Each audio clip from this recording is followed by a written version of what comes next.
नमस्कार मित्रों, RVISPCS classes में आप सभी का हार्दिक स्वागत है। इतिहास विषय के विभिन्न महत्वपूर्ण प्रश्नों को लेकर आए हैं, विभिन्न परीक्षाओं में पूछे गए हैं। चलिए, पहला प्रश्न है, बम्बई में अखिल भारतीय व्यापार संघ कांग्रेस की स्थापना कब हुई? तो 1920 में हुई थी अखिल भारतीय व्यापार संघ कांग्रेस की स्थापना। अखिल भारतीय ट्रेड यूनियन कांग्रेस के 1920 में बम्बई में हुए प्रथम अधिवेशन की अध्यक्षता किसने की थी? तो लाला लाजपत राय ने अध्यक्षता की थी। 1919 में नागपुर में संपन्न all India trade union Congress की अध्यक्षता किसने की थी?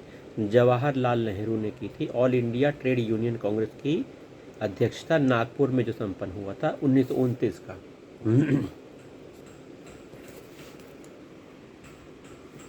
जरा इसकी व्याख्या देख लीजिए। 1919 में नागपुर में संपन्न all India trade union Congress की अध्यक्षता जवाहरलाल नेहरू जी ने की थी। नागपुर अधिवेशन में ही साम्यवादी और सुधारवादियों में मतभेद के कारण all India trade union Congress का विभाजन भी हुआ।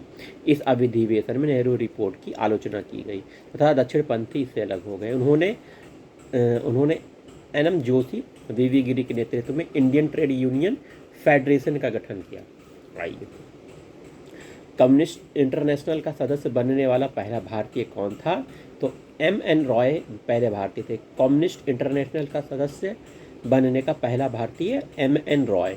आइए व्याख्या देख लेते हैं। कम्युनिस्ट इंटरनेशनल की स्थापना 1919 में व्लादिमीर इलियच लेनिन तथा रूसी पार्टी बोल्शेविक द्वारा की गई थी। MN रॉय लेनिन के निमंत्रण पर मॉस्को गए तथा कम्युनिस्ट इंटरनेशनल के सदस्य बने। कम्युनिस्ट इंटरनेशनल के सदस्य बनने वाले पहले भारतीय थे। अक्टूबर 1920 में भारतीय कम्युनिस्ट पार्टी की स्थापना के लिए ताशकंद में एकत्र हुए भारतीयों के समूह के मुखिया निम्नलिखित में से कौन थे? तो NM रॉय थे। ठीक है। 17 अक्टूबर 1920 को NM राय ने अवनी मुखर्जी, मोहम्मद अली तथा मोहम्मद शफीक के साथ मिलकर ताशकंद में भारतीय कम्युनिस्ट पार्टी की स्थापना की। तो NM रॉय सही है। देखिए, ये याद रखिए। कानपुर षड्यंत्र मुकदमा किस आंदोलन के नेताओं के विरुद्ध था? साम्यवादी आंदोलन के विरुद्ध था। व्याख्या देख लीजिए। कम्युनिस्ट आंदोलन की शक्ति एवं बढ़ते प्रभाव को रोकने के लिए कानपुर में षड्यंत्र को आधार बनाकर कम्युनिस्ट पर मुकदमा चला। यह मुकदमा कानपुर षड्यंत्र के नाम से प्रसिद्ध है। ब्रिटिश सरकार ने 1924 में NM राय, श्रीपाद अमृत डांगे, मुजफ्फर अहमद, शौकत उस्मानी, गुलाम शौकत हुसैन, रामचरण लाल शर्मा, सिंगार बेलू चेट्टियार पर कानपुर में मुकदमा चला। सरकार ने उन पर आरोप लगाया कि ये लोग एक षड्यंत्र रच रहे हैं जिसका उद्देश्य भारतीय क्रांतिकारी संगठन को स्थापित करना था। पेशावर षड्यंत्र और तथा मेरठ षड्यंत्र मुकदमा भी साम्यवादी आंदोलन के नेताओं के विरुद्ध था। ट्रेड यूनियन आंदोलन के क्रांतिकारी चरणों का समय था B, 1926 से 1939 तक ये समय था। आइए, 1940 में रेडिकल डेमोक्रेटिक पार्टी का गठन किसने किया था? तो MN रॉय ने 1940 में रेडिकल डेमोक्रेटिक पार्टी का गठन किया। 1940 में रेडिकल डेमोक्रेटिक दल का स्थापना MN रॉय ने किया। अजीत राय इंद्रसेन ने 1941 में भारतीय बोल्शेविक लेनिन दल की स्थापना की। सोमेंद्र नाथ टैगोर ने 1942 में क्रांतिकारी समाजवादी दल की स्थापना की। सचिंद्रनाथ सान्याल ने बंदी जीवन नामक किताब लिखी। वहीं भारतीय स्वतंत्रता संग्राम के दौरान रॉलेट एक्ट ने किस कारण से सार्वजनिक रोष उत्पन्न किया? तो इसने लोगों को बिना मुकदमा चलाए जेल भेजने को अधिकृत किया था। रॉलेट एक्ट 1919 का है, बहुत इम्पोर्टेंट है। आइए, रॉलेट एक्ट का क्या प्रयोजन था? राष्ट्रीय क्रांतिकारी गतिविधियों पर रोक लगाना, यह रॉलेट एक्ट का प्रयोजन था। B ऑप्शन सही है। रॉलेट एक्ट में लागू किया गया था क्या? कब लागू किया गया था? तो देखिए, 1919 का यह रॉलेट एक्ट है। ठीक है, याद रखिएगा। रॉलेट एक्ट का क्या लक्ष्य था?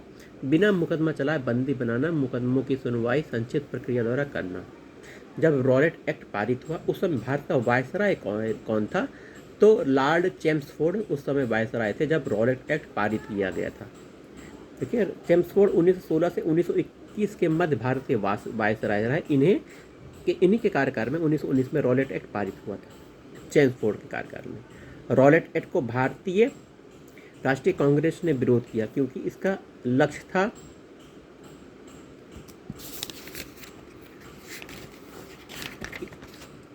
व्यक्तिगत स्वतंत्रता को सीमित करना था। ठीक है। अखिल भारतीय राजनीति में गांधी जी का पहला साहसिक कदम क्या था? तो रॉलेट सत्याग्रह। अखिल भारतीय राजनीति में पहला साहसिक कदम रॉलेट एक्ट के विरुद्ध 1919 में पहला सत्याग्रह था, प्रारंभ सत्याग्रह था। गांधी जी ने रॉलेट एक्ट सत्याग्रह के लिए 3 राजनीतिक मंचों का उपयोग किया: होम रूल लीग, खिलाफत तथा सत्याग्रह सभा। उल्लेखनीय इससे पूर्व चंपारण, खेड़ा एवं अहमदाबाद के गांधी जी के आंदोलन क्षेत्र विशेष से ही संबंधित थे। रॉलेट एक्ट के विरोध में किसने लगान न देने का आंदोलन चलाने का सुझाव दिया? तो स्वामी श्रद्धानंद जी ने लगान न देने का आंदोलन चलाने का सुझाव दिया था। रॉलेट एक्ट को बिना वकील, बिना अपील, बिना दलील का कानून काला कानून कहा जाता है। इसके तहत ब्रिटिश सरकार किसी भी व्यक्ति पर बिना किसी कारण बताए गिरफ्तार कर सकती थी। इसके विरोध में स्वामी श्रद्धानंद ने लगान न अदा करने का सुझाव दिया।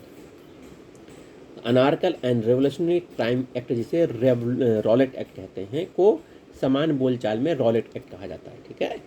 आइए, कौन सी महत्वपूर्ण घटना जलियांवाला बाग नरसंहार के तुरंत पूर्व घटी? तो रॉलेट एक्ट का बनना, रॉलेट एक्ट के बाद आपका जलियांवाला बाग कांड हुआ था। ठीक है। जलियांवाला बाग हत्याकांड 13 अप्रैल 1919 में हुई थी। इससे पहले रॉलेट एक्ट आया था। 1919 में भारतीय इतिहास संबंधित है, जलियांवाला बाग त्रासदी से संबंधित है। 1919 जलियांवाला बाग कत्लेआम किस शहर का है? तो यह आपका अमृतसर, पंजाब के अमृतसर में यह सब हुआ था। काफ़ी संख्या में लोग अमृतसर के जलियांवाला बाग में 13 अप्रैल 1971 होते हुए गिरफ्तार का विरोध कर रहे थे। स्वामी श्रद्धानंद इसका विरोध कर रहे थे। सैफुद्दीन किचलू और सत्यपाल का, डॉक्टर सैफुद्दीन किचलू और सत्यपाल का विरोध कर रहे थे गिरफ्तारी का। जलियांवाला बाग में प्रदर्शन के लिए क्यों लोग जमा हुए थे? क्योंकि डॉक्टर सैफुद्दीन किचलू और सत्यपाल को गिरफ्तार कर लिया था, बंदी बनाने के विरोध किया था इन लोगों ने। ठीक है। आइए, 3 मई 1919 को अपना अलंकरण हॉनर भारत सरकार को लौटाने वाले व्यक्ति थे। तो रविन्द्रनाथ टैगोर ने 3 मई 1919 को अपना जो पदवी हॉनर उनको दिया गया था उन्होंने लौटा दिया था। जलियांवाला बाग नरसंहार की हृदय विदारक घटना के बाद रविन्द्रनाथ टैगोर ने ब्रिटिश सरकार को दी गई नाइट की उपाधि लौटा दी। टैगोर ने कहा, समय आ गया जब सम्मान के तमगे अपमान के बेतुके के संदर्भ में हमारे कलंक को सुस्पष्ट कर देते हैं। जहाँ तक मेरा प्रश्न है, मैं सभी विशेष उपाधियों से रहित होकर अपने देशवासियों के साथ खड़ा होना चाहता हूँ। किसके विरोध प्रकाशन के अभिप्राय के रूप में रविन्द्रनाथ टैगोर ने अपनी नाइट की उपाधि लौटा दी? जलियांवाला बाग हत्याकांड के विरोध में। जलियांवाला बाग हत्याकांड के विरोध में वायसराय की कार्यकारिणी की सदस्यता से किसने इस्तीफा दे दिया था? इम्पोर्टेंट, शंकर नायर ने इस्तीफा दे दिया था। जलियांवाला बाग हत्याकांड के विरोध में शंकर नायर ने वायसराय की कार्यकारिणी से इस्तीफा दे दिया। जलियांवाला बाग हत्याकांड 13 अप्रैल 1919 को हुआ था। इस हत्याकांड के विरोध में रविन्द्रनाथ टैगोर ने अपनी नाइट की उपाधि लौटा दी थी। जलियांवाला बाग हत्याकांड के विरोध में किसने वायसराय के कार्यपत्र से त्यागपत्र दे दिया था? शंकर नायर। सी ऑप्शन देखिए। चलिए, मिलते अगले वीडियो में।